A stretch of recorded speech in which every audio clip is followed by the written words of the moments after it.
Hello friend, good morning সবাইকে এবং happy Sunday. আজকে তো রবিবার, সবাই ছুটির দিন। তো দেখো, আমার তো রান্না বসে গেছে। আজকে রান্না করতে অনেকটাই টাইম লেগেছে। তো আমি ভয়েস দিচ্ছি, এখনো শেষ হয়নি। লাস্টে দেখতে পারবে কি বসিয়েছিলাম। তো দেখো, ফার্স্টে আমি কি বসাচ্ছি, শাক রান্না করছি। তো সেই শাকটা আরেকদিন তোমাদেরকে দেখিয়েছিলাম না, ডাল ফাটিয়ে যে শাকটা করে, তো সেটা হলো কুমড়া পাতা। তো কুমড়া পাতা শাক বসিয়েছি। দেখো, ফার্স্টে তেল দিয়েছিলাম, শুকনো লঙ্কা দিয়েছি আর পাঁচফোড়ন দিয়েছি, আর শাকগুলো দিয়ে দিয়েছি। আমার সবচেয়ে বিরক্ত কাজ হলো কি জানো, শাক কাটা আর রসুন কাটা। আমার শাক কাটতে ভীষণ বিরক্ত লাগে। তো তারপরে কেটেছি, কি করব, কাটতে তো হবেই। তো দেখো, শাকের উপরে দিয়ে দিলাম হলুদ আর লবণ দেব। লবণটা আমি তেলের মধ্যে দিয়ে দিয়েছি, কেন জানো? কারণ শুকনো লঙ্কা দিলে অনেক সময় ফুটে ওঠে, সেই জন্য আমি আগেই তেলটার মধ্যে একটু লবণ দিয়ে দিই, দিয়ে পাঁচফোড়ন আর শুকনো লঙ্কা দিয়ে দিই, যাতে এটা ছিটে না পড়ে। কারণ আমার ছিটে পড়তে পড়তে পুরো হাতে স্পট পড়ে গেছে। তো দেখো, একটু চিনি দিয়েছি।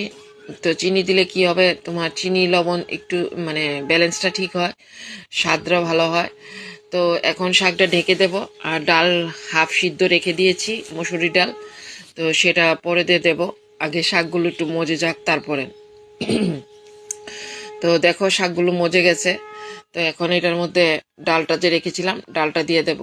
ডালটা দেওয়ার আগে শাকগুলোকে একটু মানে ছেনিটা দিয়ে একটু থেতু থেতু করে দিলে ভালো হয় আর কি। তো তারপরে দেখো, ডালটা দিয়ে দিয়েছি। এখন ডালটা একটু মিক্সড করে শাকটির সঙ্গে তারপরে তোমার এটাও ঢেকে দেব। ঢেকে দিয়ে আস্তে আস্তে হবে। এই শাকটা হতে একটু টাইম লাগে। তারপরে ডালটা যখন সিদ্ধ হয়ে যাবে, তারপরে তোমার ঢাকনাটা খুলে মানে ডিম কমিয়ে রেখে একটু আস্তে আস্তে লাড়াচাড়া করে করতে হবে। কিন্তু খেতে এতটা টেস্ট হয়, মানে কি বলবো আর তোমাদেরকে। দেখো, কয়েকটা কাঁচা লঙ্কা দিয়ে দিয়েছি, মানে এত টেস্ট হয়, কেউ বুঝবেই না এটা শাকের সবজি।